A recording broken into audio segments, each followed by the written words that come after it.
What's up? What's up? Welcome to another edition of Funk from the Front Seat, right here, 9 on the Grind, hosted by this beautiful platform, StreamYard. It's our first time doing it on this platform like this, so y'all welcome. Thank you for tuning in. What's up, all my true funk soldiers out there, my Club Funketeer ambassadors, my Funketeers all around the world. I'm your host, number 9, right here. Check this out. Today, we got a really interesting guest, my funk sister from Atlantis. Yes, Miss Crissy Key Rollins, holistic restoration healer, is going to be popping in with us at some point. So we're just waiting on her to zoom in from underneath the sea, y'all, and see what's going on. And she's going to drop some knowledge on us about how we can restore and heal and how we can do it from the inside out, because that's what we got to do right now. You know how we do. Everybody out there, please drop some comments in the box and let me know. I'll get back to you. We'll comment on them and all that good stuff. And know this, I want to give a mad shout out and happy birthday before we even get the show started to Miss Linda Scheider. And I know there's some birthdays I missed, but happy birthday, Linda. You know I love you. Peace, love, and soul and funk to my main man, Mr. Mark Lee, Mark behind the glass, my brother from another mothership. So yes, Mark, thank you for helping us put this platform out there and push this new thing that we're doing. This is on my own network, on my own StreamYard account, and I'm very proud of that. So how we going to roll? We're going to come in like this. Yeah, this is how I felt today. Now is the word. So if you're out there, clap your hands like this. Come on. Hope y'all don't mind. Another one. New York, where you at? Detroit, where you at? Minnesota, where you at? North Carolina, where you at? Where you at? Where you at? South Carolina, how you doing? What's up down there in Texas? Everything good down there? Let's go across the water. Australia, what's happening? How you doing, Australia? I see my phone went down under. What's up, England? What's up, Germany? How you guys doing around the world in Dubai? Yes, yes. Welcome to Funk from the Front Seat. And let me not forget Strong Island. Let me not forget Queens, Brooklyn, the Bronx, Westchester, Staten Island. I know y'all are in the house. You can see I'm hyped today. You see I'm rocking my Jets gear. Yeah. We're going to talk about that at the end. But, yo, I'm mad proud of the Jets. Jets, Jets. That's what's up. What's up? All my Funketeers around the world. Throw the P-Funk signs in the air. The power of the one, like Gucci says. And let's get this show started. What's happening? How you guys doing out there? Welcome to Funk from the Front Seat. I'm your host right here, number 9, my man Mark Lee behind the glass, keeping it real, directing and producing. Our special guest today is none other than Miss Crissy Key Rollins, holistic restoration healer. She's going to be dropping some knowledge on us about some things that we need to get done. And, you know, take care of our mental, take care of our physical, our inside, our outside, how to spread peace, love, harmony. You know, it's a new year, new world, and a new age, you know, and that comes straight from Crissy. So she's going to be dropping out all this when she gets in. So check this out. First of all, if you got, you know, an anniversary or a birthday, happy birthday again to Miss Linda Scheider. Or, you know, if you're hanging out and, you know, you just got nothing to do and you want to sit around the funk from the front seat with me, please join me. There's plenty of room, always room in the front seat. And I want to give a shout out to a few people that have been helping, you know, push this show out, and people that, you know, you'll hear me talk about from time to time, and people that just support the show. So we're going to start with Benevolent Funk. Thank you, Donna and Otis Hawk. I love y'all. You guys are great. Afterglow 92416. Never leave home without it. So y'all go hit that page up and check that out. P-Funk Radio, of course, JTRP, Brenda Robinson, Robin Denson, Austin, Circle of the P, Gabe, Godzilla, Gonzalez, Larry Funkster Jones, all those great shows on P-Funk Radio. Check them out. P-Funk is doing it. And then when you get down by Texas way, Philly Phil. Thank you, Philly Phil, for your support. Love you, man. Get on the funk bus. On Tuesdays, he's popping it. Sunday nights now, he got something popping it. The brother's always hot, you know, plus he's a phenomenal basketball coach as well. So, you know, definitely want to make sure I shout them out along with Tony Cam. You know, I love you, brother. Keep doing what you're doing. Your store's phenomenal. All your gear is phenomenal. You know, so I want to make sure I shout you out as well. Curtis Wilcox, yo, thank you, man, for all the lovely stuff that you do. You know, constantly hooking it up and, keeping it real with the funk thing. And also Mr. David Brooks, Dr. Brookenstein, he keeps our website running. He's also an assistant right here working on this show, keeping things production, keeping things tight, giving me ideas, constantly giving me feedback so we can make things a lot better for you. I got to make sure I touch base on everybody. I want to make sure I don't forget anybody, because today we got a really good show, and I'm revving to go. I'm excited about it. I'm happy to be going into a new year, a new world, a new age, a new platform. I definitely want to shout out Heidi Wilkinson, our booking agent for Nappyhead Funk Army and all the Nappyhead Funk Army crew. So as we get going, and as I get some more comments, I'll definitely let you guys, know what's going on when it comes to things that we got feedback on. Sometimes I can't get to you right away on the show, but I'll always hit you up on Facebook. You can follow me Facebook, YouTube, Instagram, Twitter, Periscope, all that good stuff. Yeah, you can always catch the shows out there. So basically sit back, relax, enjoy yourself. We're waiting on Crissy Key to beam in, and, she's going to be talking about some things, and, we may even address the elephant in the room, but I doubt it. We're going to go somewhere else. Hello, my dear. How you doing from the mermaid land? How's everything? We are doing well this morning. Thanks for having me back. Excited to be here. Oh, my God, forgive me. I'm so sorry. It's like I wish I could have had you on earlier, but I was trying to get to this new platform and set things up. And I'm so grateful that you're able to hang out, and make it. And I do have a surprise for you as my guest. I'll make sure I give one of my guests something every week. This is a single, and it's from Next Exit, and it's called Keepers of the Funk, which you are light in the funk. So as my special guest, you will get this, and I hope you enjoy it, because I know some funky things. So how you been doing? You all right? Doing well. Feeling the energy of this new year and flowing right along, and excited for this conversation today. And thank you for the gift. Appreciate it. You're welcome. We're trying to do a little something over here as best we can, and want to make sure all my guests understand how important they are to me, and everything that, we're all building this thing together. So, I'm trying some different things and trying to work out some different things with people, so at least my guests can, have a little something to walk away with, because I appreciate your time and your effort and your love and all of that stuff. That's very, very important. And again, you're my first guest on this brand new format, so I'm honored. It's a pleasure. New year, new world, new age. Right Absolutely. Off the top. Yes, yeah. I wanted to we talked about this earlier, but tell me a little bit about your thoughts on just that phrase alone. Yeah, so we are obviously in a new year.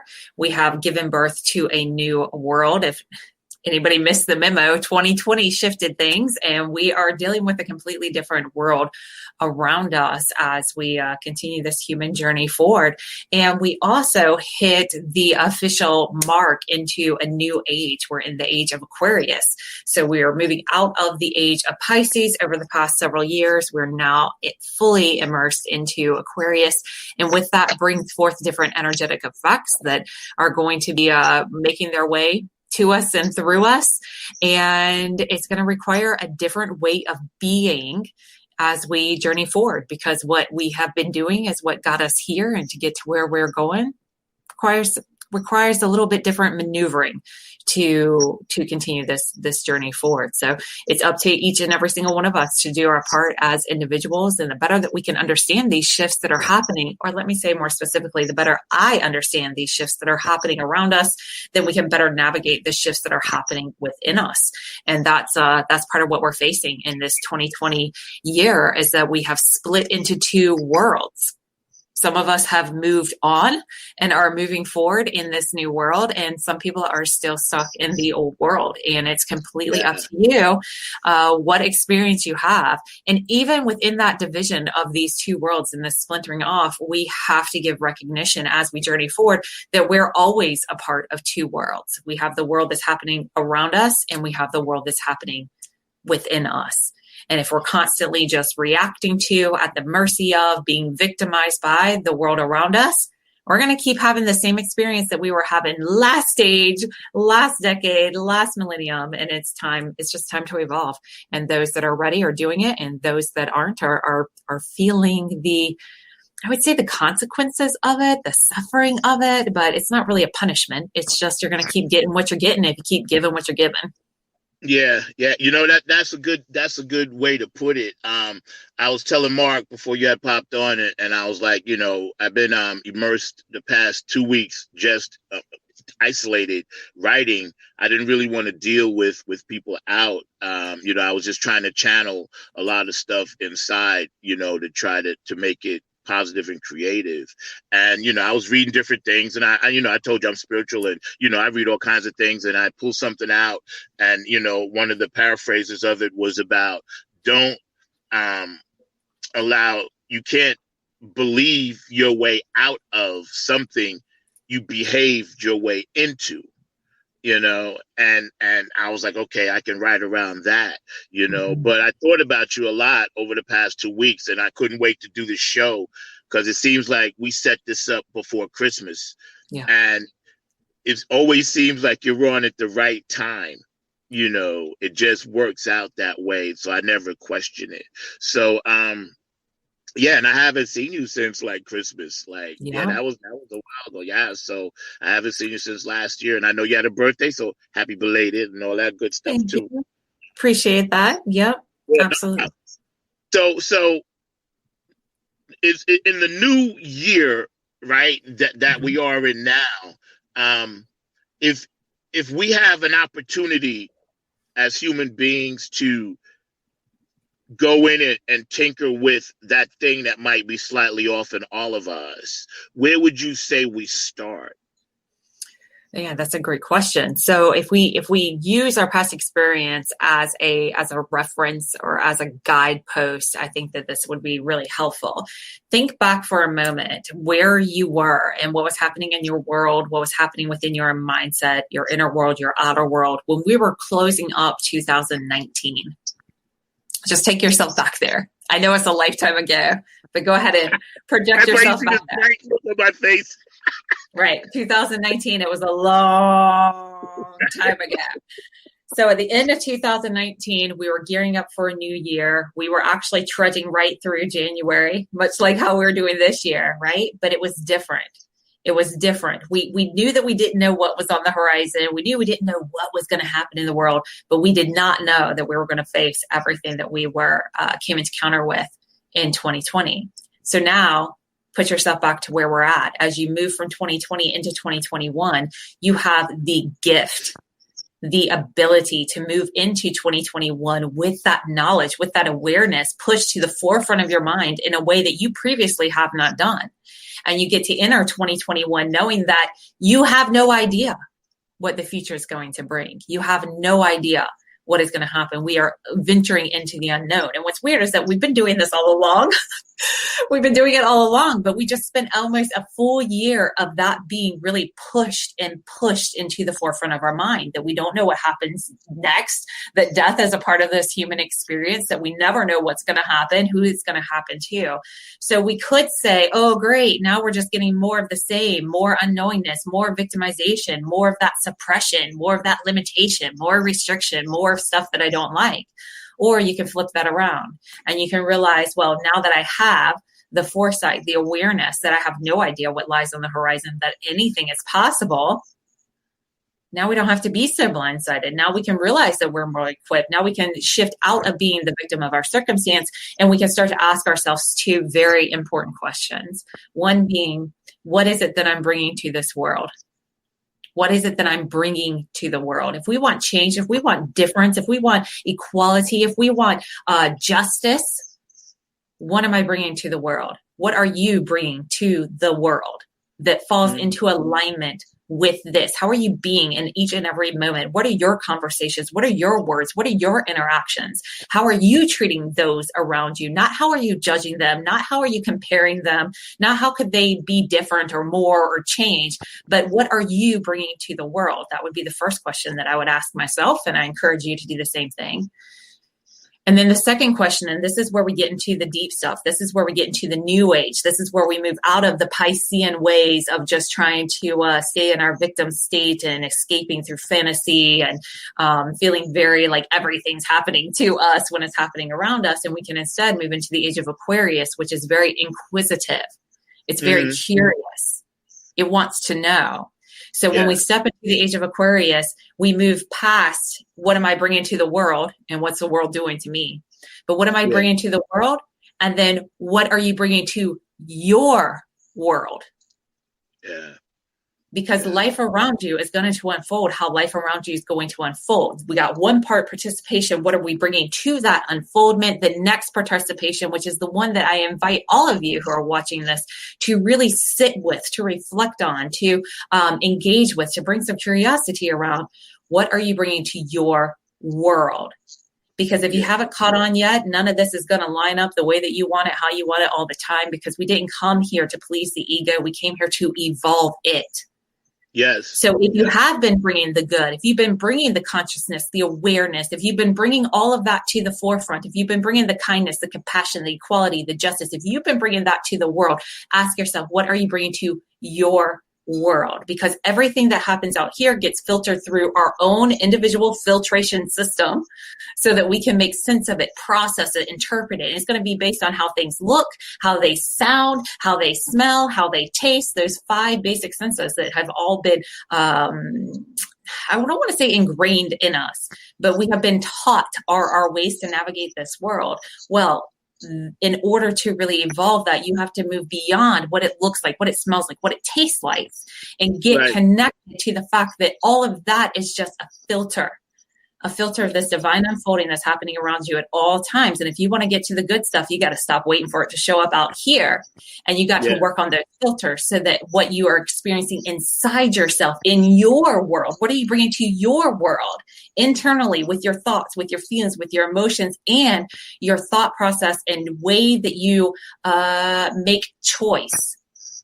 Yep. Your decision-making process to what you bring back out into this world. That's what's going to make the difference. And that's what's going to really determine your overall life experience.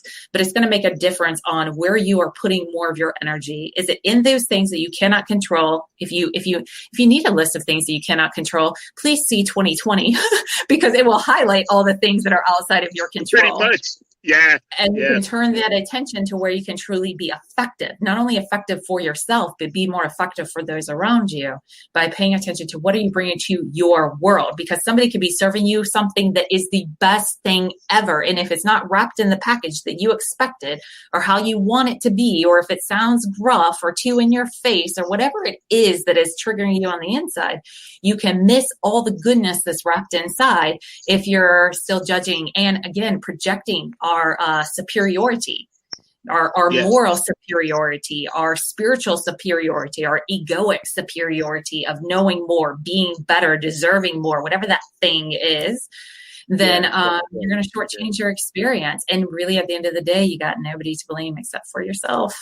That's right. You know, it's funny you mentioned that. A few things I'm going to get to. But again, here we are hanging out with Crissy Key Rollins, her holistic restoration healer. Her information is flashing on the bottom. And, you know, she's a regular guest now on my shows. I'm so grateful to have her in my life. She's just truly amazing. You're hanging out on Funk from the Front Seat on 9 on the Grind TV. It's our new platform. And you guys are always welcome to jump in, send some comments in, and follow, you know, everything that we're doing, you know, on Facebook and YouTube and all the platforms or whatever.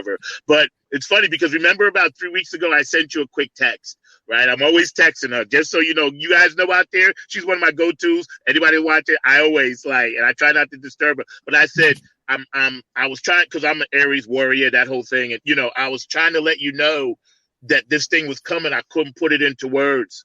Because remember I said, hey, I'm drained. I was like, I got to sleep. I was like, something's coming. I don't know what it is. And see, as a natural Aries, we're the fire sign, we're the warrior. We can always sense. And I told my other friend this the other day. I said, we can sense when it's going to be conflict. You know, not only me, but, you know, other people can as well. But I could feel it. And I was like, oh, okay. And that really helped me that day. I just wanted to tell you that. That was really cool. That really helped me prepare, you know. And And then when I saw your slogan, New Year, New World, New Age, I was like, oh, okay, I get it now. So, New World, Mhm. as we shift and we make this shift, New World, tell me a little bit about how you view what we viscerally see as the new world, as light workers, as people of, spiritual faith and healing, and able to get into different energy levels. Tell us your feeling, and let my audience know about the new world. Yeah, so absolutely. As light workers, we have the ability to see beyond what meets the eye. And that's kind of the whole trick to the game, is what is it, again, kind of like what I referenced before, what are you bringing to the world, or what do you feel like the world's bringing to you that you bring into your inner world? If we just go off those basic five senses, we're limited by the definitions that we hold as people that we agree upon. So someone with a certain tone of voice means a certain kind of emotion behind it, or they have a certain kind of intention behind it. But really, we can change our tone of voice all the time, and it just comes into how you experience that expression will be the experience that you have. So in this new world, we have to be able to see beyond what meets the eye and challenge ourselves to see beyond what's happening on the physical realm. And when we step into this way of being, it is very helpful to recognize the fact that everything happens on an energetic level before it happens on a physical level. Right. So for most of us, we think, well, this isn't the new world. This isn't the life that I asked for. This isn't the answer to my prayers. This isn't getting better. Are you kidding me? Have you turned on the news? Have you been on social media? Everything's getting worse and worse and worse. And people are getting nastier and nastier and nastier. And we're getting more and more severed and divided, and more conflict. And there's just more of what we don't want happening out there in the world. Or are we witnessing the leftover residue of what the old was breaking down before us? Because this is something that's often not talked about in the spiritual world, or in the world of manifestation and law of attraction, when we're talking about creating our life reality, creating what it is, consciously creating our world and our day-to-day experience. What is not spoken about a lot in the creation process is the fact that the creation and the destruction process are the very exact same process. So many of us are sitting in our life saying, I want something to change. I want something to change. I want something to change. But we don't do anything different, because really, we don't want things to change. We don't want to lose the roof over our head. We don't want to lose that partner in our life. We don't want to face some kind of failure that we feel like we have going on in our life. We don't want to give up watching TV late at night. We don't want to give up the alcohol and the sweets. We don't want to be without it. So do you want to change? And do you want to change as much as you want things to stay the same? Because somewhere within our own mindset, we know that in order for things to change, things have to be different. And if you're not willing to risk losing what you have now, it's going to be a lot harder for you to gain what it is that you want, because that new can't come in and take up the space that the old is clogging up. That's right. So if we collectively as a people, and I believe that we have been tipping the scales over the past several decades and shifting the consciousness of this collective human experience and moving beyond this, we can't move past the contrast, because that's just, quite frankly, our language here on this earth. We deal in the world of contrast. So we can't just have all light. We can't have all good. But what we can do as light workers is that we can honor, and we can talk about, we can discuss, and we cannot shy away from the opposite of that, the shadow side of that. And when you really bring it into full spectrum, you can begin to see that the shadow side is the same thing as the light, is the same as the shadow, because we're only ever dealing with one thing. And in that place of being able to expand beyond what is happening in the physical, expand beyond right and wrong, expand beyond your judgment, expand beyond what you are seeing, to anchor in and to root into that which you know to be true, or that which you believe to be truth for you beyond what you are seeing.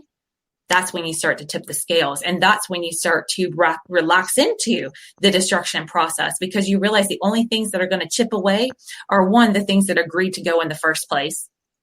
Right. And two, the things that need to go in order to make room for what it is that you want. Yep. That's right. That's right. That's right. And a lot of us are afraid to give up what it is that we're used to, even though we know that as we stick with it, we're not having space or room or time or energy for the things that we really desire.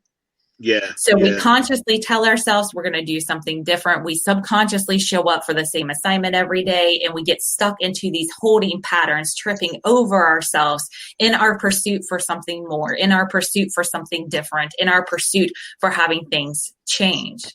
So where Right. my specialty is, and what I focus on when I work with individuals or myself or my friends or family members, is that we have to bring in the wholeness. We have to bring in the wholeness of ourselves. We have to bring in the wholeness of the individual that we're dealing with. We have to bring in the wholeness of all that is happening all at one time, so that we can sit there and we can shed the tears. We can let the heart break. We can let it all fall apart, knowing that it's just clearing way for what is next to come. We could break this down like super duper simple. Let's just think about the hunger and eating process. You don't even think about it until it's that time again. When you start to get hungry, most of us have learned not to get into a panic. Most of us can not get into a panic and just start thinking, oh, okay, I'm hungry. What are my options? What can I do to feed myself? What's on the menu for today? I mean, some of us do have to get kind of savvy and figure that stuff out along the way, for sure. Meal to meal, that's a reality for some of us, especially right now. However, when you think about wanting something to eat, you don't instantly have food appear in front of you. And when you don't instantly have food appear in front of you, you don't typically freak out, because you know you got to go through a series of steps before that food's going to be there. So if we can take that same concept, it's something that we do all the time. We can break this down simple again. We get into our cars we used to get into our cars every day. Not all of us are getting into our cars every day. Some of us are getting into the funk from the front seat every day, and some of us aren't. But when we get into our vehicles and we drive, we don't think about the fact that whenever I turn this key, that the ignition may or may not start. Most of us, we just go through the motions and we start it. We don't think about, I could get into 97 different car accidents before I even leave my neighborhood. We don't think about that. We just do it and we drive. Yet we venture into the unknown. We don't know what we're going to face. We have faith that when we turn the key, that ignition's going to start. When we push the pedal, the gas is going to go. Like, these things are things that we do all the time, and we don't think twice about it. In fact, while we're doing those things, we're usually thinking, where am I going? What time do I need to be there? Why is this guy cutting me off? We got all this other world that's happening as we're part of this other world, right? So you see, we're doing this all the time. We're going through these faithful motions all the time. We're doing what it is that we know is going to lead to what we ultimately want, and we're not freaking out along the way. I mean, not more than necessary. I'm kind of a freaker outer. I have a high anxiety life. I don't know if anybody else is constantly overwhelmed by the world, but I'm constantly overwhelmed by the world. It's why I've created an entire business that allows me to focus on having these conversations all the time, because if I stay focused on talking to you about it, it's going to help me to stay grounded and focused, right? Exactly. So we're going through these actions all the time. And when we can take that awareness and we can just bring it over into a new experience, somewhere that we haven't had that much experience, we haven't gotten it through 2020 enough times that we know that we can do it while we're thinking about 15 other things, right? Then we can start to trust the journey a little bit more. We can understand at every moment, at every time, we're all going to die. None of us are going to make it out here alive. It's not part of the program. It's going to happen. Yeah. Along the way, we're going to lose loved ones. I wish that it wouldn't happen. I so wish that it wouldn't happen for myself or any of my family members, or for anybody who is watching this or anyone else. I wish that we didn't have to go through that, but we do. It's inevitable. We face the unknown every day, and every moment we are facing the unknown. I can tell you what I think is going to happen, but we don't really know until it does or it doesn't. So if we can start to realize we're already intuitively following this pattern, this coding, this programming within our lives, we can consciously start to bring it over to other aspects of our lives.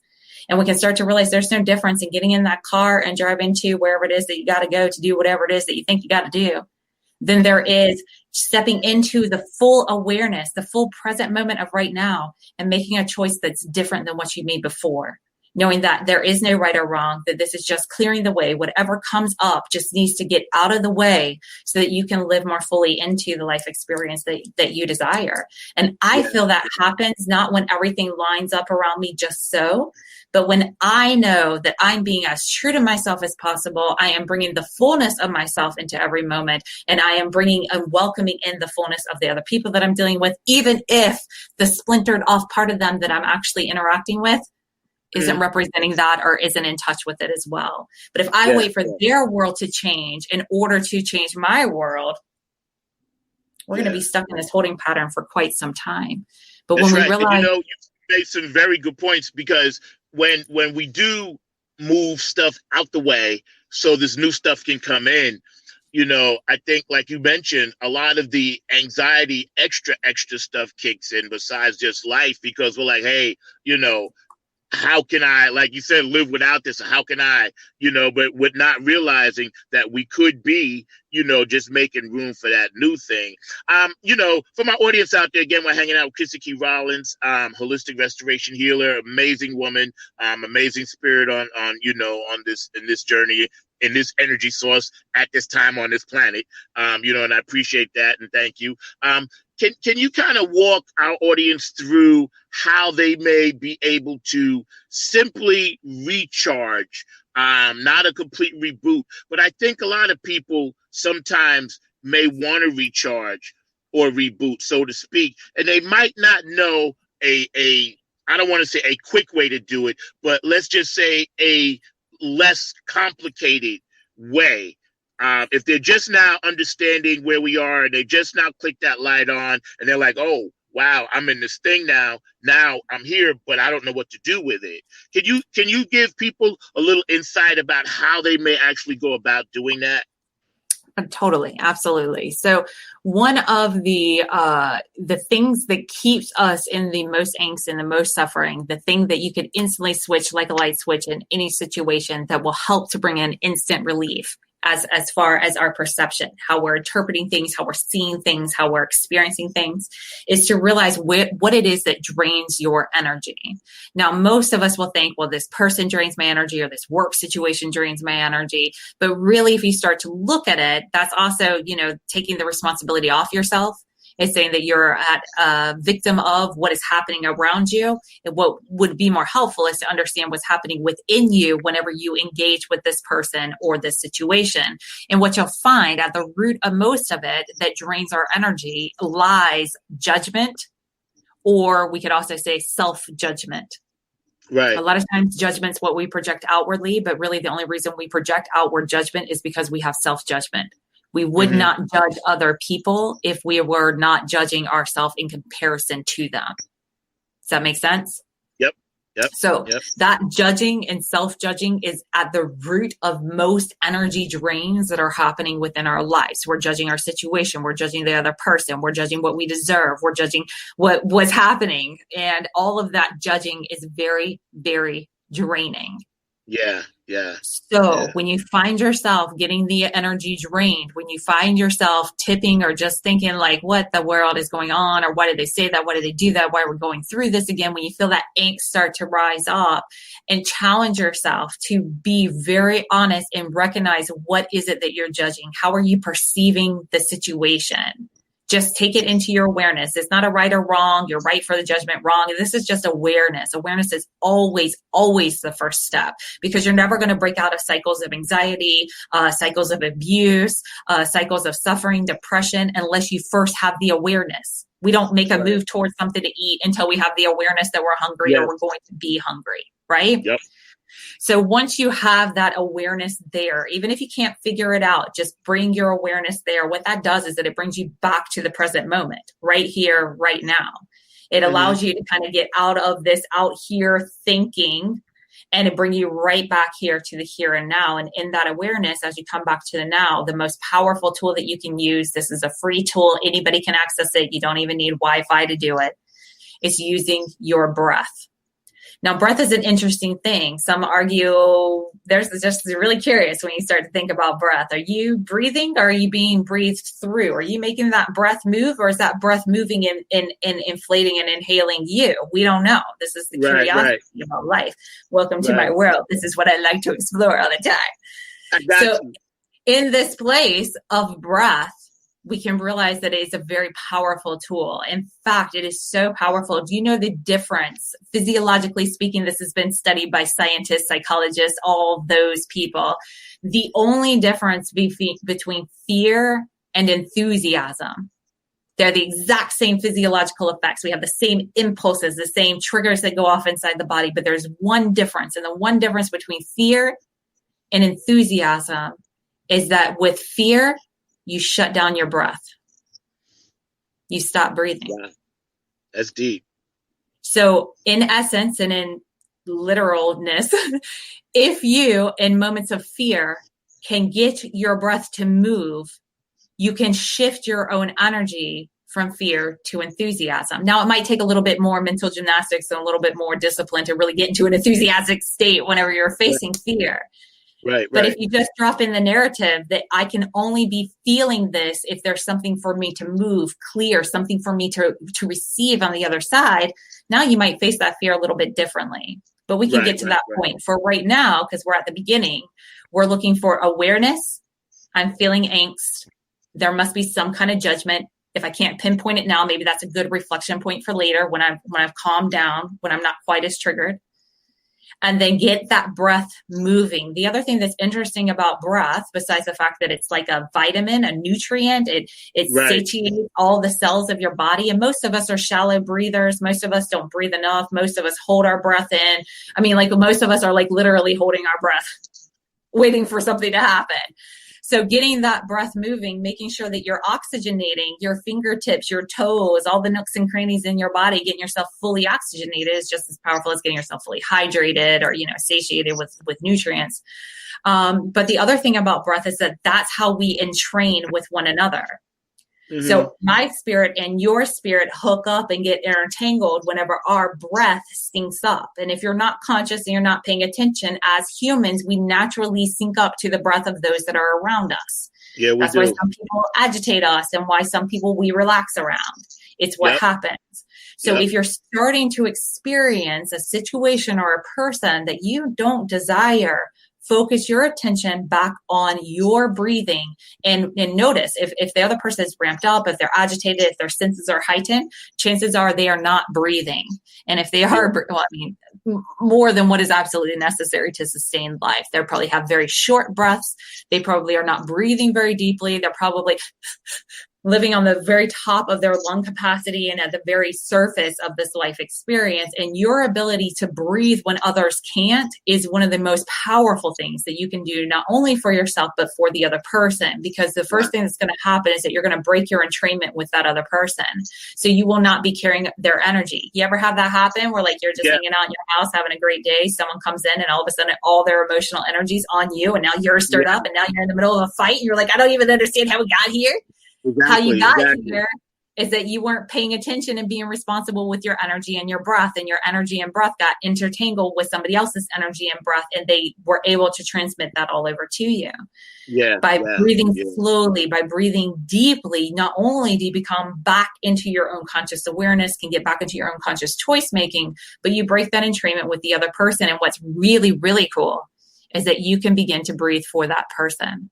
You can slow their breathing down because they're doing the same thing. They're subconsciously syncing up to the energy that's around them. And as you master your own energy and you start to take control of it and you center and calm yourself back into this present moment, you will bring that other person with you. And this can work for 2-year-olds, 3-year-olds. If you ever get into a situation in which you got a little temper tantrum on your hands, or you see your kid getting worked up, or you see somebody else's kid, maybe you're out in this doesn't happen quite as much again in our society, but say you're out somewhere in public and you see somebody else's kid having a tantrum, you can breathe for that kid and you can help that entire family. Right. That's really, really a deep concept. I know. First of all, hello, Brenda. A few people are watching, chiming in, and they say, hey, you're very interesting. You got it going on, and you're rocking that. But I know music has that effect, and I learned that early on about that one heartbeat, on the one, power of the one, Bootsy Collins. And congratulations, Bootsy, by the way. He just got the AARP nomination and award for Martin Luther King Jr. So Bootsy Collins, congratulations on the award, the Cincinnati AARP. He just got the award, and we're proud of you, Bootsy, and Peppermint Patty, y'all keep doing what you're doing. But yeah, so in music, sometimes when you're playing and you can see things are out of sync, but when that band or that group of energy spirits get synced in, whether it's music or whatever, sports or whatever, and like you said, they're all pulsating on that one breath, that one vibe, like Bob Marley said, one love. When that thing is popping just right, like you said, it becomes this thing that nothing pretty much can go wrong inside of it. I've noticed that a lot. And you said something very interesting about people coming in and out of your lives and your space with that baggage, that energy. And I think now, more so than ever, Crissy, we have to all be deflectors of that stuff we don't need to carry, because we're obviously carrying a lot. Yeah, so I'd like to, if I can, I want to take that to the next level. I want to say that deflecting it is old. It's the old ways. It's part of what has gotten us here. And instead of deflecting it, we need to realize that there's nothing to fear with it. It's not a sign that you've done something wrong. It's not somebody who's toxic. It's somebody who has forgotten their wholeness. Right. Or is it?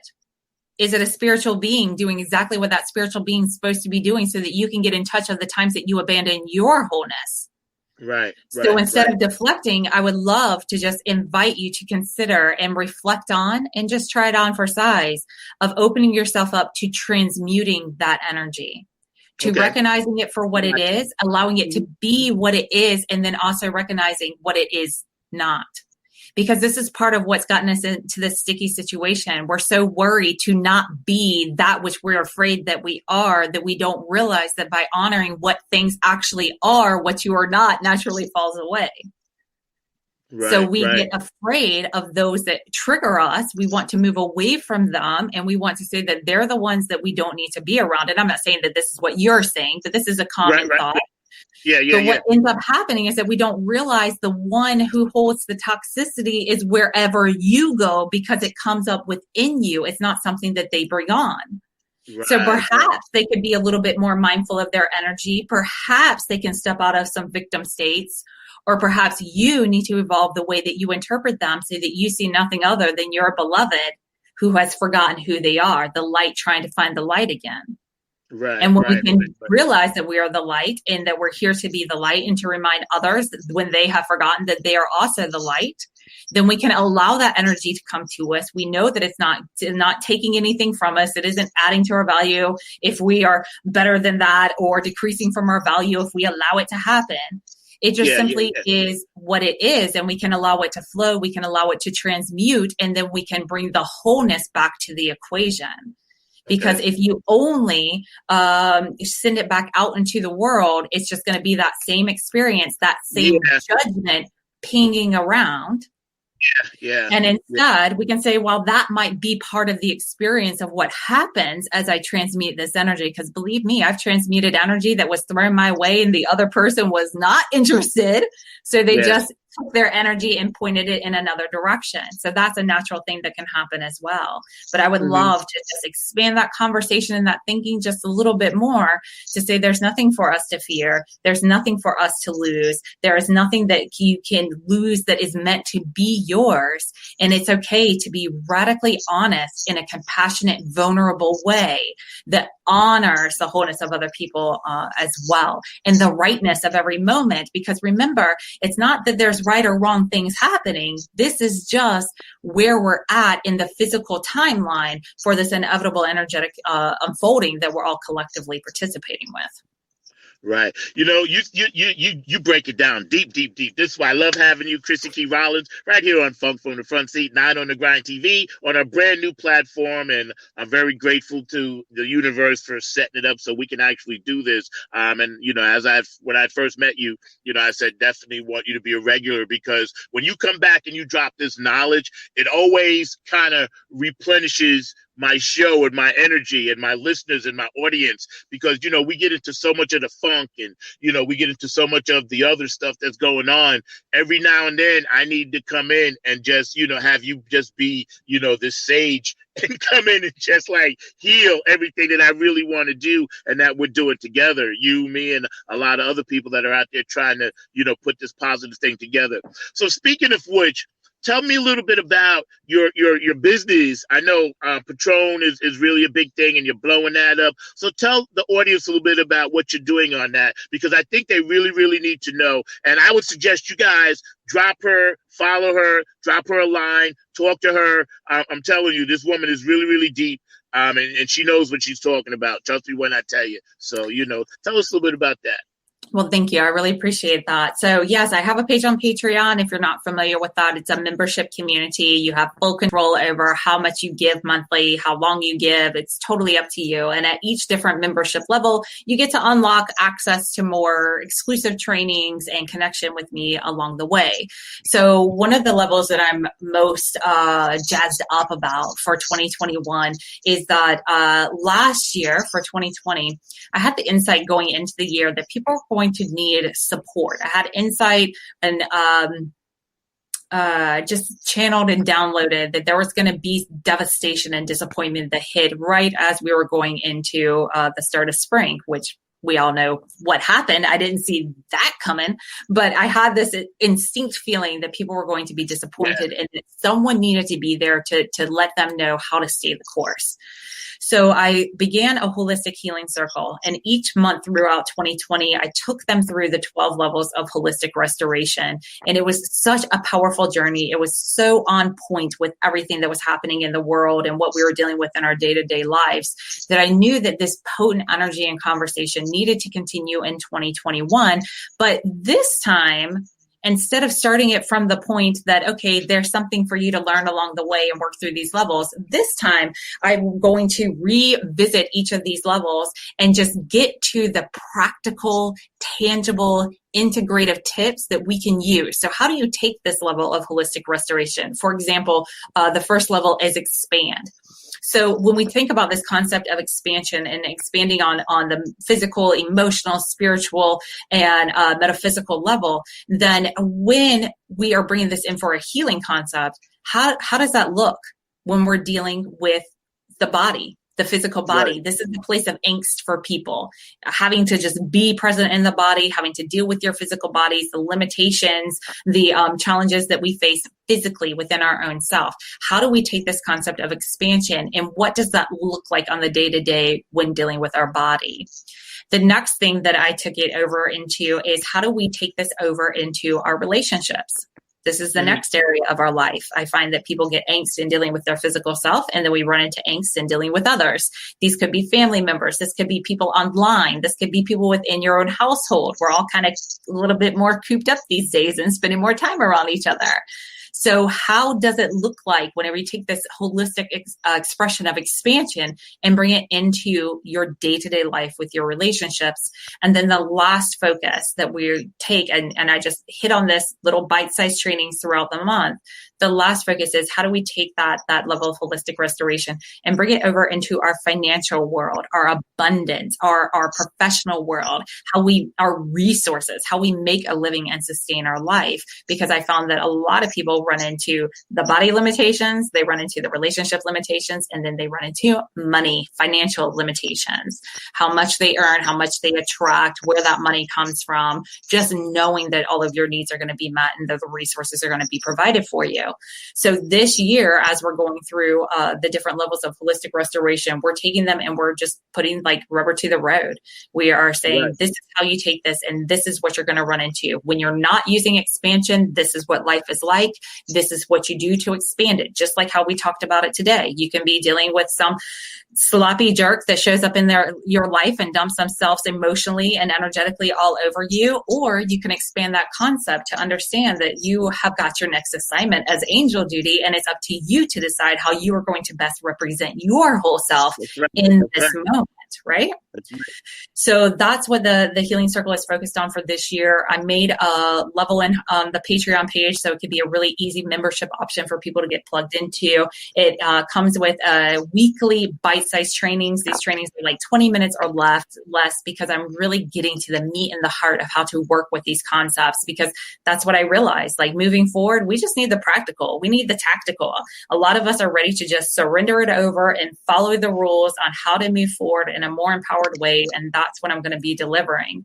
So there's levels that you can start out that are less than that. That'll get you plugged into the energy updates that I do, the Runecast energy forecast that I do. I have another level that incorporates more business talk and more business support for those that are feeling that calling to follow their own lead in their financial life, and especially those who were trying to pivot in 2020. Maybe you lost a business, or maybe you need to pivot that business, or maybe you realize that you don't want to work in a work environment that causes you to compromise who you are or your belief system, because I know a lot of people are facing that. They're feeling impinged upon in being able to fully express how they want to live their life within their work environment. So they want to venture out and do their own entrepreneurial endeavor. So I have a holistic business mastermind. That's a level that you can participate in as well, where I take the 14 years of experience that I have in the entrepreneurial world and I just simplify it. I'm all about keeping it simple. I might get really deep or out there with my concepts, but really at the end of the day,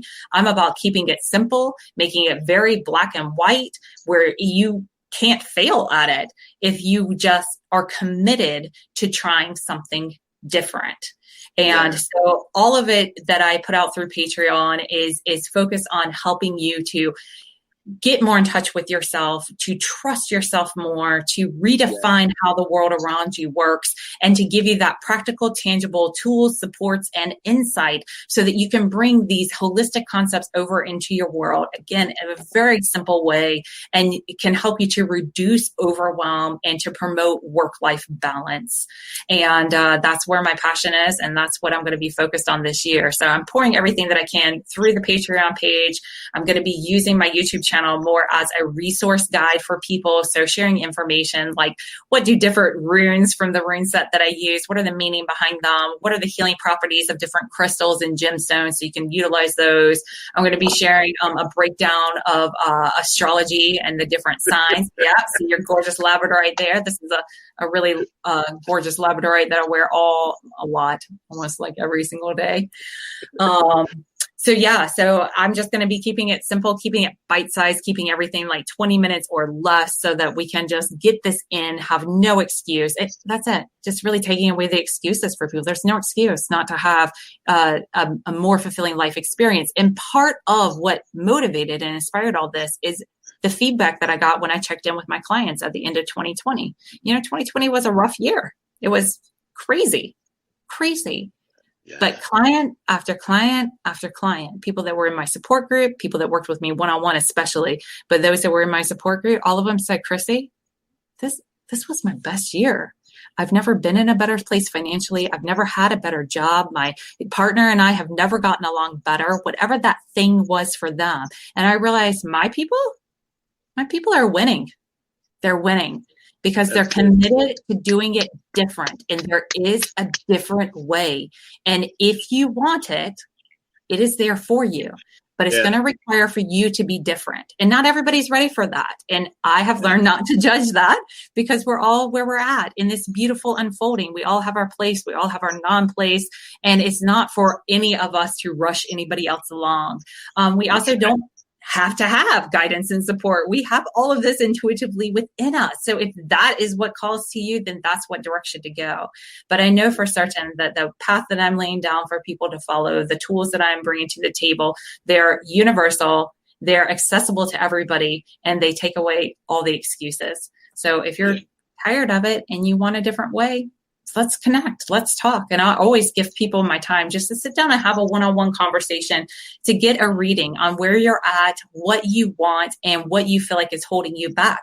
And then if I've got something in my wheelhouse that I can offer up, I'm going to send it your way. And if there's another direction for you to go, that's going to be very clear. But at least you have that peace of mind in knowing. Yeah. That's deep because as an entrepreneur and you're actually doing this amazing spiritual work, all positive, all good. And, one of the mantras of my new platform here was always peace, love, and harmony. And I say that a lot, but I really do mean that. Everybody has gone through stuff in life and you come out and then you realize, okay, now you have to kind of pivot, change, whether it be health issues, whether it be, relationship issues, whether it be business issues, you can't quite get going, you're stuck in the mud or whatever. And I always felt that, well, maybe now it's my time, and I was just telling Peppermint Patty this the other day. I was like, ask not what the funk can do for you, but ask what you can do for your funk. And by funk, I mean the whole thing, because you know me, right? So it's like, I was like, okay, I understand fully. And I had known this for a while, but okay, I am supposed to be doing this. This is exactly where I am, because right now people need this until the other thing can come back. And I've been completely inspired by, Mark Lee and, people at StreamYard. And hello, Kim, if you're watching, I know you're not feeling well, so I hope you feel better. And I've been inspired, especially by Peppermint Patty and Bootsy Collins, because, watching them do their foundations and all the positive energy and all the Funketeers out there that you guys are watching. I want you guys to know each and every one of you inspire me. I don't have time to name you all, but we get on the thread and we talk all the time about this very thing, with this beautiful spirit right here, this beautiful woman, Crissy Key Rollins, holistic restoration healer. And now, okay, new year, new world. Let's go to new age, okay? Because age, people say new age, and we always think like, hey, I'm going to the future. Now some of us can go there and come back. I ain't gonna tell you how, but new age is I said last year, and I started this on a whim, the veil has been lifted. When I first had you on my show a long time ago, I said, the veil has been lifted. That was the beginning. So this new age, where does that fit in when I open my eyes tomorrow, if I'm watching? Yeah. Okay. So I'm going to take this 2 levels again. So we got this outside cosmic thing that's happening, right? We've moved into the age of Aquarius, which is very much about understanding how things work. This is getting back to like the roots and the basics of understanding our human experience, what it's like to interact here on this earth. That's very Aquarian. Aquarians are usually the outliers in the scientific, in the mathematical field, because they just want to know it all. They want to know it all. They also are, they're an air sign, and they're the water bringers or the water bearers. And often they're confused as a water sign, but they're not a water sign. They're an air sign. They're the air that directs the flow of the water. So this is a time for us to take back control of our own navigation and our own influence over the waters around us. Now, water can also be interpreted as emotions, our emotional state of being. That's the water side of us. So when it comes to directing the emotions, it's our own internal emotions so that we can better navigate and interact with this world around us. And it is also understanding that our energy has an effect on the energy around us, and it's going to have some sway into what's happening. This is going to do 2 things as a society. It's one, it's going to agitate the hell out of us, quite frankly, because everybody's going to be trying to direct everybody else. And the other thing is that it's going to require us to take responsibility for the energy that we bring to the world and understand that we have the power in what happens in this world. We are the ones that are funding the industry that is keeping us suppressed. And as soon as we wake up to that and we understand, oh, wait a second, I don't have to participate in any of this stuff. And when I stop participating, it has no power. You see the power of that? Like, we could take that on so many levels. Maybe that needs to be a podcast in itself. Yeah, it will be. So we have the power to influence the direction of what comes next. And the best way to know that we're influencing it in a way that really is to the highest good is to have a fundamental and really deep understanding of what this physical world is about and our place in it. That's very Aquarian. That is what is up next. That's why so many people are questioning what the heck is going on. That's why so many people are getting splintered and divided and want to control one another right now. Everybody wants to say, no, this is how the world works. This is how the world works. This is what's going on. This is what's going on, right? I don't know if you've experienced that at all, but I try to keep my little tentacles spread around so I can get a good barometer on what's happening with like everybody out there. It's part of what I'm here for. Plus, it helps me understand why I'm so freaking overwhelmed all the time, because everybody keeps freaking out. If y'all just stop freaking out, I could just relax, right? A little bit, right? Oh, okay. Empath, that's what we are. You know what I'm saying? Got it. That's what we do. You got it. You got it. So we have that world energy that's happening right now, this new age world energy. Plus, again, Pisces is very victimizing, very fantastical, very much escapism. That's all very, very prone to addictions. That's all very Pisces energy, very easily depressed because you're attached and connected to all the feelings, right? And plus also with Pisces, you kind of lose a sense of who you are. You kind of get spread out. You're the type of water that like spreads all around, and then you don't know where you end and other things start. Aquarius is different than that. Aquarius is decisive. Aquarius is, again, controlling. Aquarius is very scientific, very mathematical. So Aquarius is going to look at that Piscean way and be like, okay, now let's take it back over to this model and see how we can work with this, because Aquarius is not going to be a victim of their circumstances. Anything more than understanding that they're always a victim of their circumstances, because that's part of the mathematical, scientific thing that we're a part of, okay? So we have this energy that's happening out here. And then what does it happen whenever we wake up in our day-to-day life? How are you going to take all of that I just said is happening outwardly and bring that over into your own life, into your own world, into your own decision-making, so that you can understand how you influence people, how you can understand that it's time to get down to the mathematics and the scientific and just really the understanding the basic fundamentals. And I'm not talking about just this 3D basic fundamentals. I'm talking beyond that, 4D beyond, right? So 5D beyond that. So we're not talking about how this is a solid state of matter. We're talking about how that solid state of matter is made of the same moving molecules and energy and nothingness as everything else. So we got to take it to the whole next level, right? But when we think about moving into a new age, what came to my mind as you asked me this, and I'm trusting this is the message that needs to come through, is as you age, chronologically as a human, we talk about how we mature, right? So we're all in this forced physical maturing, and we all energetically and emotionally mature at different rates, at different stages. So you might be dealing with a 40-year-old man who is emotionally, energetically operating from a 12-year-old mindset, right? So if we are moving into a new age, what does that mean for you in your world?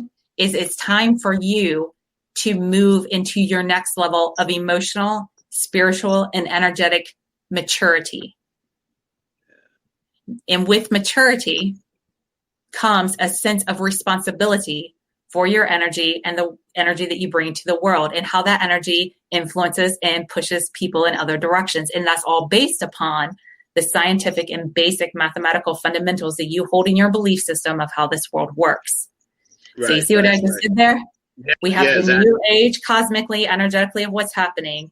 And then as that comes into you, it's asking for a new level of maturity on your part. So you might be justified in doing back to them what they did to you, but let's get real. That's really freaking immature. You might feel justified in talking all snappy and sassy because they snappy and sassy to you too. But let's get real. That's really freaking immature. So for you to move past your immature, whiny victim ways of being, but this time we have to do it in a way that's still compassionate, honors the wholeness. This isn't about cattle prodding yourself to how you should be. This is about loving yourself and understanding this experience and your place within it to such a degree that you are committed to bringing the best of yourself, not the best doing things right, but the most honest, authentic, fullest expression of your whole being and all of your goodness that you have inside of you outwardly to the world, regardless of the choices of others. If I acted towards my 7-year-old the way that she acts towards me all the time, now we could have another podcast about how I do and she does, because, you know, they parrot us and what have you. But you know what I'm getting here? How she can have a meltdown or have an emotional meltdown right there in the moment because she thinks that a no for right now that she has to wait for 15 minutes is way too long to wait, you know? Yeah, but as we're older, we know 15 minutes isn't that big of a deal, right? So we have that kind of maturity going on. But if we were to just act like our kids and do back to them all these kid-like behaviors that they do to us, it would be a hot mess. Yeah, We I would be know. scrapping. We would be, tumbling around all the time. It would be a hot mess. Someone has to step up and be the one who does it, regardless of how they feel about it. It has to get done. And that's what's being asked of within our own lives. We have to step up and take responsibility for it, but in the same way that we would with a beloved child. We Yeah, have to yeah, treat ourselves that way. We have to be the loving, mature, responsible parent that we didn't have growing up and that we always wish that we had and that we deserve to have.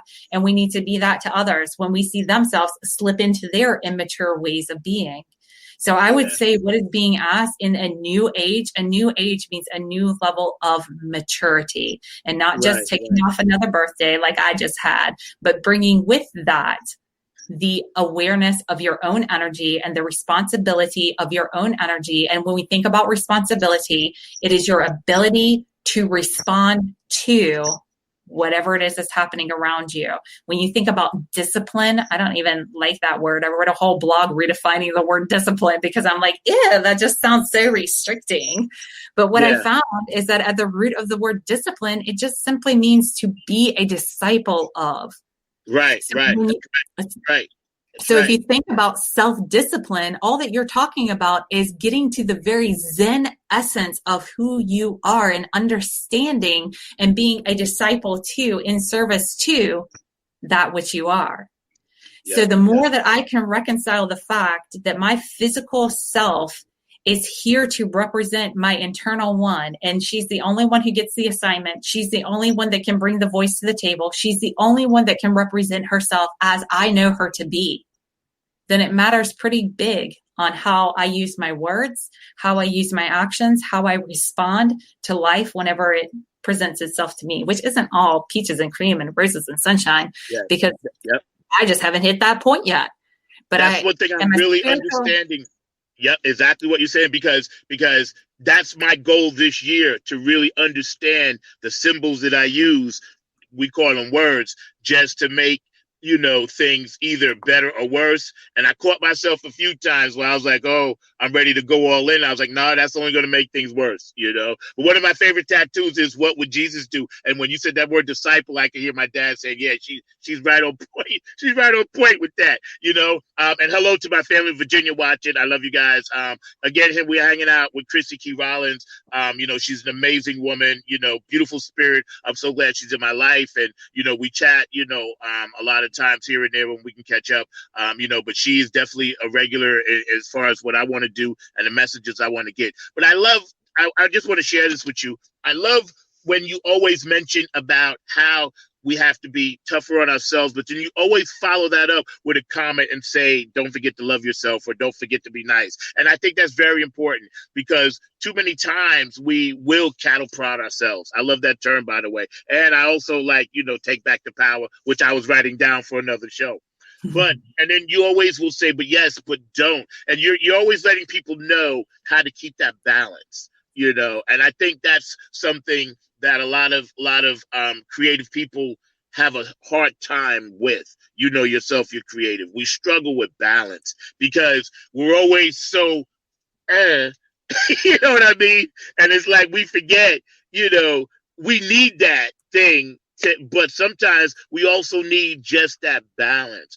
My great niece Nikel is a lot like you. She's very balanced. She always reminds me of my sister. But anyway, back to your new age, and I'm not, done by no means. If you got to run, let me know. But back to your new age, I just wanted to tell you that because it was on my mind. You're when you look at that moniker, and I'm going to use that if you don't mind, New Year, New World, New Age.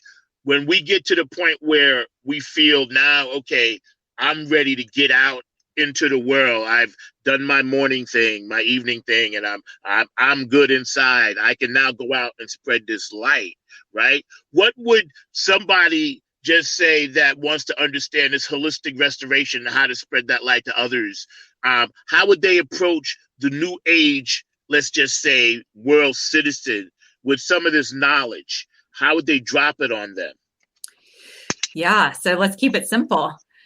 The best way to educate others is to be the example. We think so often that it's to use words and to explain things and break them down, but it's the example. I impact people more with my example and my presence than the words. I mean, that's the only reason people will stick around a lot of times to listen to what I have to say is because of my presence. They're like, how are you this way? How are you always so calm? Why are you always so cool? Yeah. And it's because I'm committed to it. It's because I realize nobody else is going to do it for me. I realize that I have to do it for myself. So we could take something we could take a very complex idea of how do we get to racial equality, for example. And how do we do that in our day-to-day life? Well, it means that everywhere you go, there's racial equality. If each individual person who is committed to racial equality made sure that with every single interaction that they have, there's racial equality, everything would just kind of sort itself out. Right. Sort itself out. So taking that responsibility for yourself to be that example, to be to others what it is that you want to receive from the world. Now, there's that golden rule about do unto others as you want them to do unto you. That's a really great place to start. But that also hits a shortcoming spot because we hit a point where we do to others what we think that we would like to have done. But really, the ultimate spot is doing what they would like to be done. And that can be kind of a scary thought because it's like, well, I could lose myself, or what if what they want to have done, is out of balance itself. But really at the heart, fundamental desire of every single person is a desire for love and acceptance. Right. So what does everybody want? What would ultimately everybody want? They want to be treated with love and acceptance. So that means that when you run into confusion, you counteract that with curiosity. And what do I mean by confusion? I mean, whenever anything happens contrary to how you think it should be. Mm-hmm. That's confusion. I'm confused over why this is happening. I'm confused over why they would do this. I'm confused over why they would say this. Why would they treat me that way? Why would they let this happen? Then instead of saying, hey, I'm confused over why you did this, do you know that this is the right way to do it? Instead, say, I'm confused over why this just happened. Can you help me to understand your thinking? Mm-hmm. I know you. I use this a lot with my significant other. I know you to be an extremely integrity-filled person who definitely knows the difference between right and wrong. So can you tell me how that action was right? Yeah. And if it was not, they're left with no choice but to take ownership of it. Right. People, when you try to bring your logic over to somebody else, all that they're probably going to do is counteract that with their own logic. So instead of trying to change the world by telling them how to act right, it's more advantageous, or I have found much more advantage to getting curious about their logic and their understanding. What made you say this? Why would you say that? Why would you do that? Just so I can understand where you're coming from, because I know you, especially when we're talking about people that, we love and we care about, because a lot of us are having a lot of issues with those people as well in this current climate. I know you to be someone who cares a lot about other people. When you say things in that tone of voice, it sounds like you're being very judgmental. I might be mistaking things, but can you help me to understand what you meant by that? And when you bounce that energetic ball back into their court, it's up to them, their next move. If they're seriously committed to being out of integrity, you're going to know that. But a lot of times people only appear to be out of integrity because you're judging their actions and you're not taking time to understand where they're coming from. You're projecting your thought process over to them. So you have the experience that you believe is happening and not necessarily the experience that they believe is happening. And that's where we get into this miry muck of mess. And we bounce back and forth off each other. Yeah. It's weird because with where we are now, where we have to go, I'm calling all my true funk soldiers and my light workers out there, to stay in the Zen. It's really, really hard, but for some of us, going forward, and we have to stay positive. We have to stay, let's try to work through this in a way that's going to benefit everybody. Like, let's look at the big picture. Some people will just never be able to, like you said, they're not into the new world. They're not into the new year. They're like going in reverse. And I don't mean anything negative. I just mean that I usually say, well, it's like, there was a movie where the upper Cro-Magnon men were sitting down looking at the lower Cro-Magnon men, and they couldn't even figure out how to like get fire, yet these people had fire, food, and everything else. And I'm like, but okay, I gotta watch you do this. It's killing me, because on one hand, I'm watching you self-destruct, and I don't want to do that as a human being, as a light worker, as a spiritual being, as a as a person that legitimately in this spirit loves love. I don't want to see you hurt that bad to where you got to do that, all the terrible things that you may have done, or your ancestors, whatever. But at the same time, right, I'm trying to feed you this new food, but you don't want to eat it. You don't want to take it. So, like, you're going to have to make that choice. Like you just mentioned, bounce the ball back on their court. It's not up to me anymore if I got to continually try to feed you and you don't want to eat. You know, you can lead a horse to water, but you can't make him drink, you know? Yeah, a really helpful tip that I picked up along the way is that positive people don't change negative people. Yeah. You can't change them. You can't change them because of your perspective, your thoughts, and what have you. And I also have a thought about leading a horse to water. I feel that while you can lead a horse to water and you can't make it drink, if you give that horse a really big shove from behind and push them into the water, they can't help but get a little bit of something in their mouth, and then it's up to them if they want to keep drinking it or not. So sometimes we have to, pardon the words that I choose for this, but force our experience onto others, or a better way to say it is to invite them into our world. In my world, there's peace that happens because I can't live any other way. So it doesn't mean that I never get into conflicts or never get into words or always watch what I say or do the right thing. No, I'm human too. I'm in my healing process too.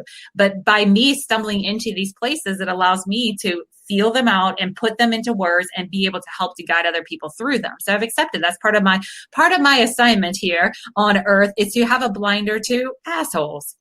It is. Yeah.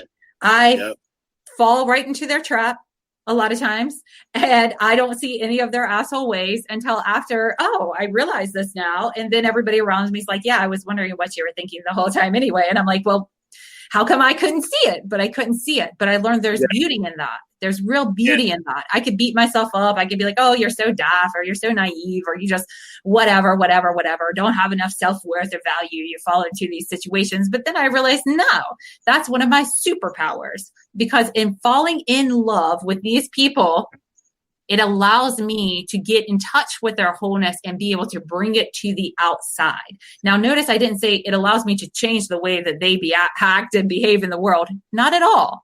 But it allows me to get in touch with the wholeness of that individual. And it allows me to bring teachings over to other people who may have also slipped into a slippery slope with someone who isn't at a point that they consciously work to bring the best experience to other people. We'll define them that way, right? Mm-hmm. But most negative people don't see themselves as the one that's negative. Yeah. They're not.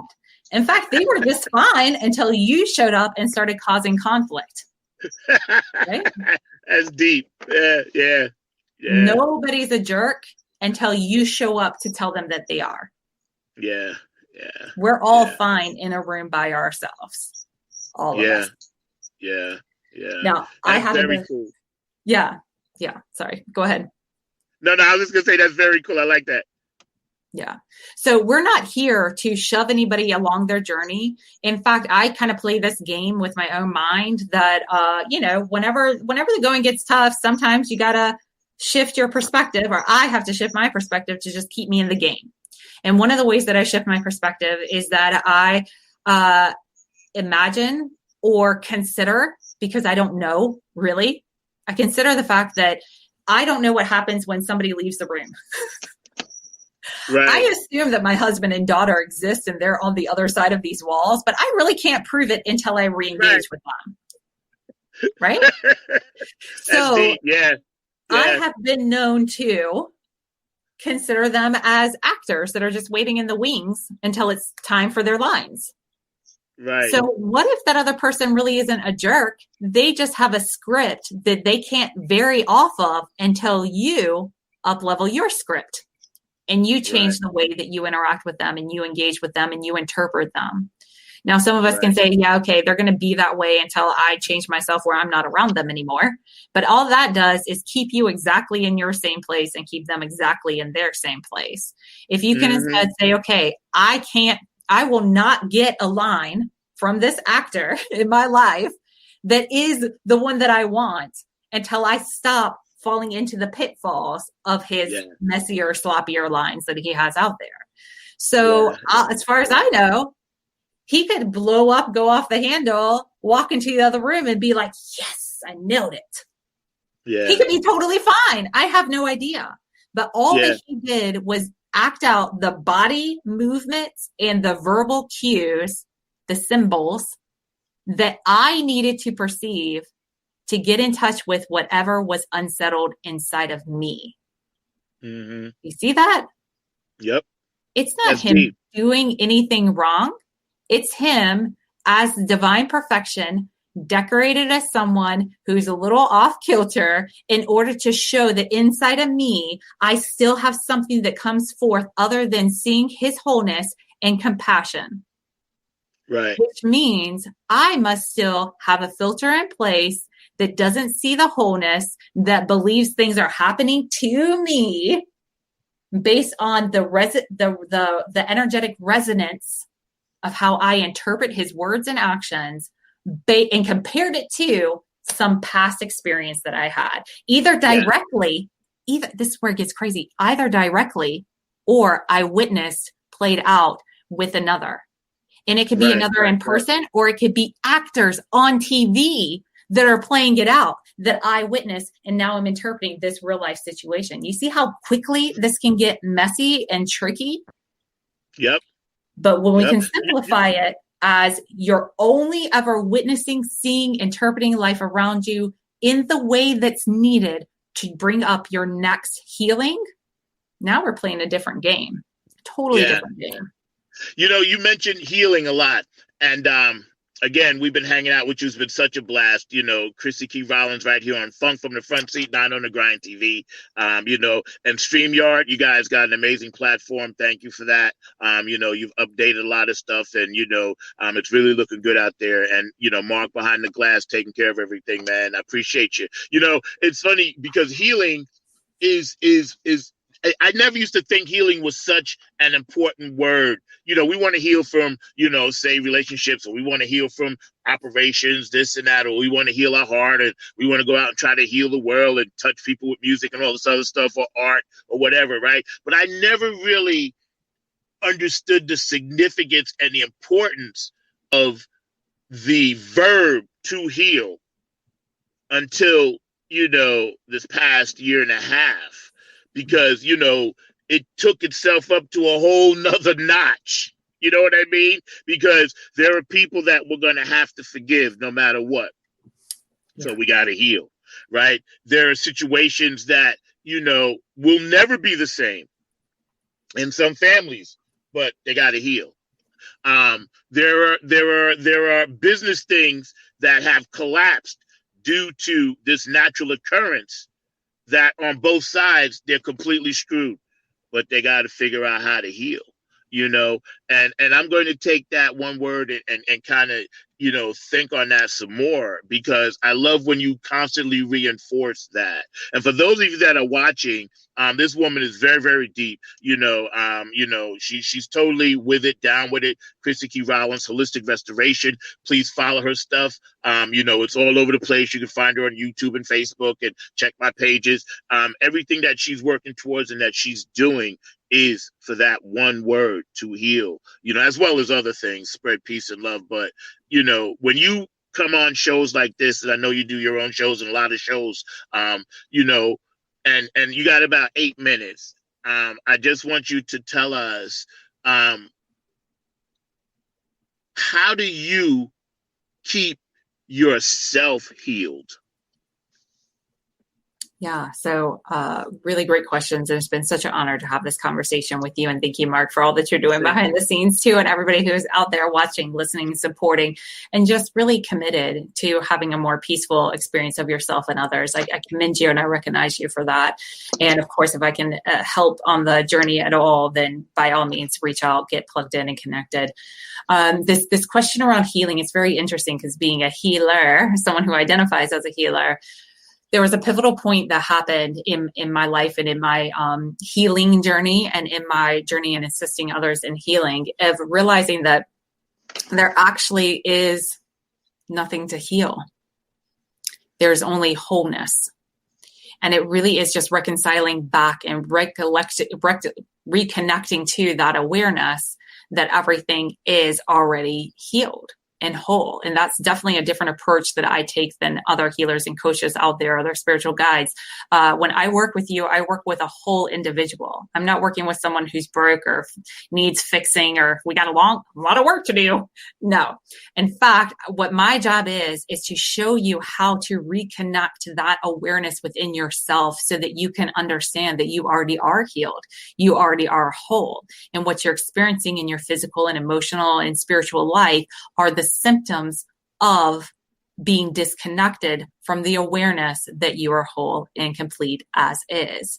So when we think back to the beginning of this conversation, I touched upon how the destruction and the creation process are the same exact thing. In order for you to have anything that you want, new come in, what was there has to be changed, altered, in essence, destroyed.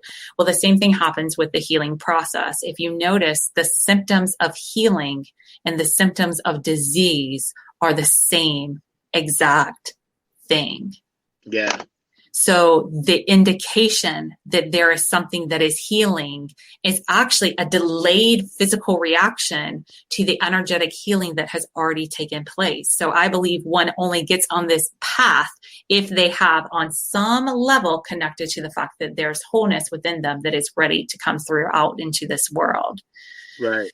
So to even look at yourself and other individuals in the world itself as not needing healing, but actually having been healed, and now this is the healing expressing itself outwardly into the world, it can change. It can change the way that you experience yourself. It can change the way that you experience other people, and of course, this world around us. So as challenging as it can be at times, because I slip right into it. I mean, hello, I'm human first and foremost. That's the direct experience that I'm having here. We're spiritual beings having a human experience. Yep. So yes, we're spiritual first, but in this world, we're supposed to identify as human. And when we can marry those parts of ourselves, when we can work together in a cohesive partnership of our physical self and our spiritual self, that's where the going really gets good. And even when it's not so good, it's still way better than what it was like before when that separation was there. So some of the best, most powerful work that you can do for yourself, for others, is to not see them as in lack or in need or without, but see them as whole, see them as integrity filled from their justified perspective, and then get curious to understand them if you want to engage with them further. And what that's going to allow you to do is that it's going to allow you to reconcile all these subconscious gaps that you have within your own psychic field, within your own energetic field.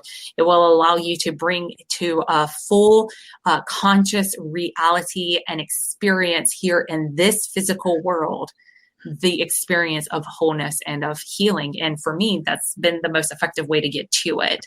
So I look at the body, if I'm working on somebody's physical body, they could be here on my healing table, or we can even just be working at a distance, because the body's just a roadmap. It's a guide to let you know what shifts have taken place energetically. So I start with the whole healed individual, and then we just work through the process to help the physical catch up, the physical reality catch up with that actuality. So my focus is on closing that gap between where you believe you are and where you actually are energetically, so that you can relax into that lag time that happens as we close the gap and move down the timeline. And that's where we are right now. We are closing this gap in this timeline between this old world that we're leaving behind and this new world that we're birthing forth, and whatever it is that you need to face, deal with, confront, but most importantly, reconcile within your own wholeness. That's what's going to be triggered. That's what's going to come to the forefront. And the more that we embrace and seek out ways to work with our emotions, to understand how to process emotions. I mean, emotions are energy in motion. And as part of this connected collective human experience, we transfer those to each other, and they just zip around this planet, and they zip right into us. And the more that we can engage in spiritual alchemy, the more that we can transmute them, the more we can take responsibility for them, the more we can get out of victimizing ourselves and others. And this is something that I'm so glad this has come all the way around, because you mentioned about your warrior spirit. And a lot of us are very resilient. And that's one of the beautiful things that come out of hardships like what we faced throughout 2020. We realize how resilient we are. And it is a remarkable trait. It is noble. It is noteworthy. It is honorable. And it's also limiting, because you did not come here to do this all on your own. We came here to do this together. So you don't have to be resilient. You don't have to be a warrior. You don't have to do it all. You don't even have to be upset right now. You can relax into what is happening now and allow yourself to evolve beyond that. And a lot of us are getting really energetically burned out, emotionally, spiritually, relationship-wise burned out, because we're so used to swooping right in and helping everybody along their path. And we're so used to carrying more than our load. And a lot of us are getting things handed over to us. A lot of things are getting handed over, a lot of displacement of blame and shame and guilt. A lot of projection is happening right now. Yeah, and so necessarily so, right. Yeah. So to understand, you don't have to burden that. You can get curious about it. You can engage with it, and you can connect with the wholeness that's within you and within each other in this whole unfolding. And you can completely change your entire experience. And it can happen individually. It can happen internally. It can happen externally. It can happen on so many levels. But to me, that's where the magic happens. That's where the power lies. And that's what this new world, this new age, this new year is asking and extending an invitation. And then my question is, are you ready to accept it? Are you ready to accept that invitation to do things differently, to consider things from a different perspective, and to have a different experience? And if you're not, that's okay. That's your script. That's your role. That's where you're at, baby. So you do that to the truest and most sincere place that it vibes and aligns within you. And if you hit a point where something still feels a little bit off, you might want to get curious and go and explore things from a different perspective. And otherwise, I honor everybody for their service, because this ain't easy. This is not easy. It is not. You know, and those words right there, carry a great weight. The symbols and the words that we use to transmit this energy and this positive feeling of love, peace, harmony, and new year, new world, new age. Right here, Funk from the Front Seat. You heard it first. Crissy Key Rollins, she's a regular. She'll be coming back with us, visiting us again. Please follow all of her stuff on Patreon and all her Facebook pages, and check her out, because she's really got a lot of informative videos on YouTube and a lot of good things. I wanted to bring Mark in for a second to ask him if he had a question for you. And again, I wanted to say thank you, Crissy. I love having you. You're amazing as always. We'll be in touch, and I'll touch base with you, and we'll talk. And I love what you bring to the table. It's just so awesome. And for everybody out there watching, y'all need to check this woman out. She's deep. Thank you, guys. Amazing job. I was really enjoying all that great conversation you were having. I know a lot of folks are thinking about the age of Aquarius, and I was actually thinking about the fact that was a very popular age that was put out in songs in the 60s and the 70s, and now it seems to be coming back in fruition and everything. So how often do we come back to an age of Aquarius? Because I remember that as being a child of the 60s. That was a term used back then, and now we're in 2020. So that was my one question, was how often do we come into these different ages and all of that. And then I could also agree with something that Zach said, that a lot of times we have to let go of those negative energies. And you said that as well, because I know lately as I've been telling Zach, not doing a job that I'm really enjoying. I'm actually doing an assembly line job just because it's paying some bills and it's making some boxes and some kits and all of that. But it's definitely assembly line work. So I have to find my ways to bring the positivity into what is definitely not a positive energy job, but it's just something to help pay these bills because we are in difficult bill times. Yeah, absolutely. So great question. I wish that I had the true Aquarian mind and had the answer for how long these ages last. I do not know that exactly, but I will tell you that it's hundreds of years. So Jesus was born or came about during the age of Pisces, which is why we associate the Pisces sign with Jesus. So he's part of the Piscean age. So that gives you an idea how long we were in that Pisces age and how rare and unique it is to be human and alive on a planet where we shift from age to age, which to me is just an absolute sign and confirmation that we are the chosen ones. We are here on this earth at this time for a very specific reason, and it's to go through and do exactly what we're doing right now. So that goes for all the characters in this cast. All of them are playing their part exactly as divinely intended. And that's something to be honored. It doesn't justify, or it doesn't bring, justice to the situations that are unjust. It doesn't condone the situations that are off kilter. But what it does is it allows us to understand that without that dichotomy, without that contrast, we would not be doing what we came here to do. So now is the time. We are the chosen ones, and there's simply no more waiting. So those songs came about, not because that's what was happening, but because they knew that that's where we were going to. So around that time in the 60s and 70s, and those that really specialize in this work could go way more in depth on it. But around that time is when a lot of the star beings and a lot of those angelic and astral beings started to choose to come onto this planet. So around the 60s and 70s is when that energy started to be really birthed through the humans that are on this planet to start to set the time for this current stage that we all get to play out on. So it's been coming. It's been coming for a while now. And we absolutely have the power to transform everything that we're doing right now. Now we are, what we're doing, and especially in our generations and the ones that came just right before us, so us that are above 40, but those that are under, that are 30 and under, we're all going through this to a degree. But what has happened is that everything's been laid down to get us to this point so that we can take it on to that next level of evolution. So we still have work to do here for sure. And actually it's just starting to get good. So anybody who feels like they've been on this path for a long time, that feel like, I've been doing this, I've been walking the spiritual walk, I've been talking the spiritual talk, I've been doing this for decades now. Where's my stuff? Where's my payoff? If you've been feeling that way, know that you're perfectly on track. You were meant to take the slow build so that once you make that tip, you don't have to lose it all. Do you see the difference? Yeah. So those who made it quick and then they made that fall, they had to do it that way. We are doing it in a way that it lasts. Because we're not just laying it down for ourselves, we're laying it down for all the generations that come after. So we're doing some pretty heavy lifting here, which is why we're so freaking tired.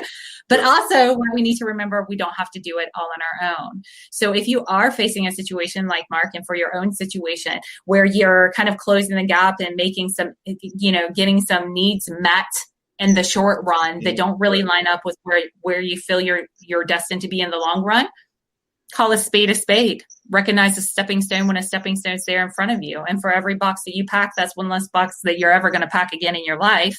And that this is just what is the current stage for that next act that's already underway. You don't have to make it happen. You just have to show up and dare to be different, because you break out of your script right now playing this role, and watch how other people break out of their script too.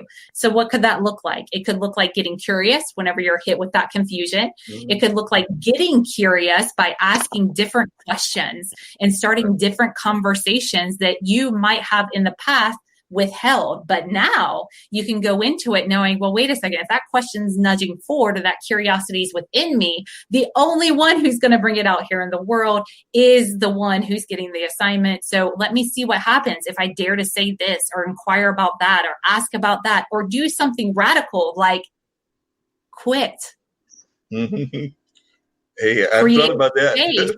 For something new to come in. Now, I don't advocate going on the entrepreneurial path the way that I did. There's lots of smarter ways to do it than me, but I've been kind of known throughout my life to say, I'm done with this, so I'm going to quit and then find something new when everybody's like, no, you're supposed to find something new, then quit. I'm like, well, I'm not going to do this anymore. And something has always lined up for me. It's always worked that way. I can understand it now that that's life. Life's waiting for you to say no more. I refuse to compromise myself. I refuse to deny my own pleasure and passion and desires whenever I know that they're intended for good and for the highest being or the highest good for all involved. So if I dare to say no more of this old thing, what could dare to come into its place? But most of us go into the entrepreneur. This is why I think most entrepreneurs fail, is because we start with our energy split. We say, I'm going to give it a year. I got enough savings to get me through the year. Or if I'm not making money after 90 days, I'm going to go find a job. Well, that's not the same faith walk as showing up every single day, knowing that there is no failure, that there's only the next discovery of what lies in wait for you. So we've been conditioned into this survival mode. We've been conditioned to plan for that plan B and to have that ulterior plan to ensure our survival. But as we established early on in this conversation, none of us are making it out alive. Yep, so, I could do that. And we end up using a lot of our energy in situations that aren't truly survival threatening situations. We just project that they're going to lead that way. Yeah, just one of the quick things. I'm going to turn it back over to Zach because Zach does a great job with the show. He's just an amazing host, and I'm just glad to be his producer and everything in the background and everything. But one of the things I was going to say that I've noticed, and I've mentioned this to Zach a couple of times, is that I've been noticing that other, as he likes to call them, light workers have been following in my path, and we've been actually connecting a lot. So I'm thinking that part of this age of Aquarius is a lot of light workers connecting together, kind of the way that you and Zach have done in y'all's work together. But I've also seen it with a number of folks that I've had the pleasure of talking to, including a young lady from Jordan. There's another young lady that I believe is in Ohio and a guy that's out of the California area. But we all seem to have this light worker connection that we've been kind of bonding together on a lot of different levels and things of that nature. So I'm thinking that that's part of what's going on as well. And then the last thing, I was just going to let you know that part of what I was doing was I was going in the backstage and finding some of your websites. So you'll notice that we didn't have originally the banner for Patreon and we didn't have the banner for YouTube, but I dug those up. And you're at 75% of your goal, or 73, 74. So hopefully folks are watching, and we're going to push you to 100% because you were at 75%. So hopefully this show is going to push you to 100% on your Patreon goal. But Mark, I wanted to tell you, I met Crissy through another light worker, which was Tish Oakley. Right. And Tish, I love you out there, Earth Monkey Energies.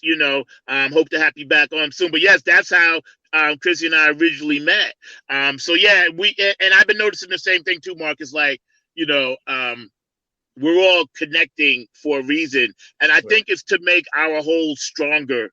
And I love what you said, Crissy, and I'm gonna let you get the last word in, but the breath thing of being one breath, the breath of life and the breath thing, it has a lot of spiritual, Jesus-esque kind of overtoned breath of life type thing. And I really, really get that, and I try to, project it.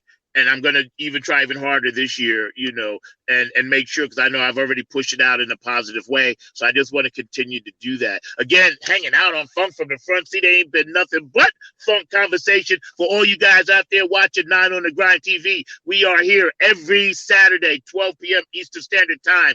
Our special guest for next week is none other than Miss Nancy Marie, entrepreneur, activist, musician, videographer. She does it all. She works at Canaan Jams.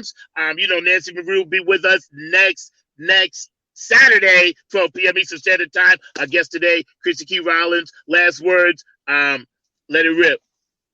Yeah, it's such an honor to be here. And I really appreciate everything that Mark just said as well. And part of what's happening right now is the realization that we are all healers, that we are all light workers, and that's what we came here to do. And we have to redefine what the modern healer and light worker looks like, and move beyond it being someone who has, a holistic wellness practice and into the person who works the assembly line. Because with every box that you pack, if you can get in touch with the gratitude of all the jobs that are being provided because of this company, of all the lives that are blessed because this product is being put out there in the world, and all the beautiful contribution and energy that you bring to it as a conscious, aware individual that is putting your loving hands on these products and boxing them up and shipping them off into the world, you can make such a powerful impact with every motion that you do. And you can have every moment of your life become a healing experience, and every interaction that you have with another human be not only a healing experience for yourself, but for the other person as well.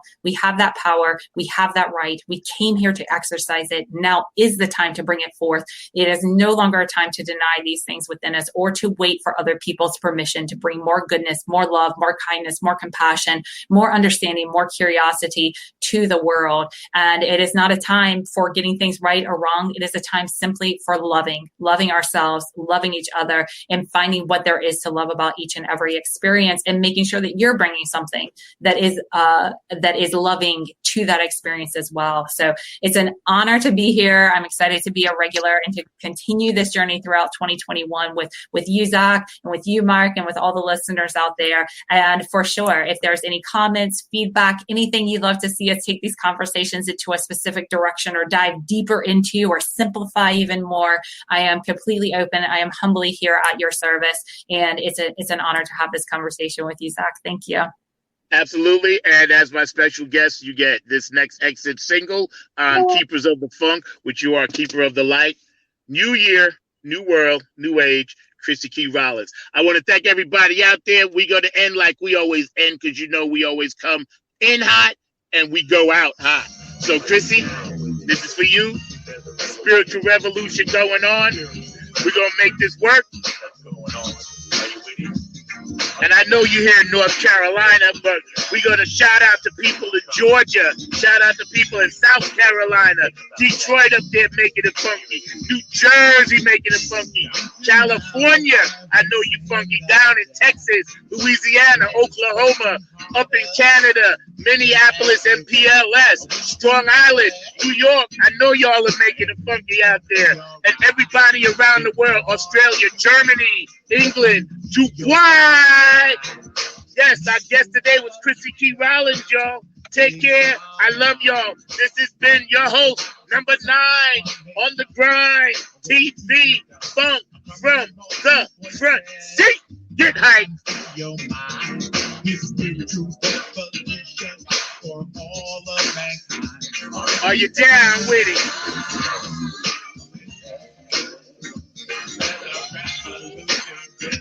Spiritual revolution, y'all. Next week, our guest, Nancy Marie. Every Saturday, 12 p.m. Eastern Standard Time. What's up? How you doing, Wendy Beaver in Australia? My girl over there, Carmen Shimon, I love you. Tanny Soul Sister Germany, I love you. Dr. Brookenstein, I love you, bro, up in Philly, Dilly. Al Rashad and Leroy down in Florida. Mama Sandy, I love you. Funkster Jones, Keith, I love you. Brenda Robinson, I love you. Brenda Wood, y'all. Brenda Wood, y'all. I love you. You're just going off today with nothing but the love. I'll see y'all next week on Funk from the Front Seat. And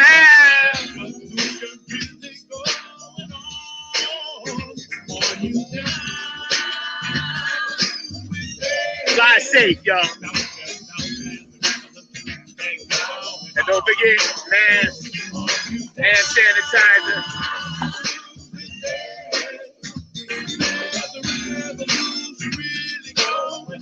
Shout out to Virginia. I love y'all.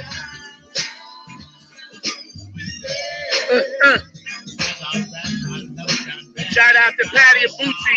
Congratulations, Bootsy. AARP, Cincinnati Martin Luther King Award last night.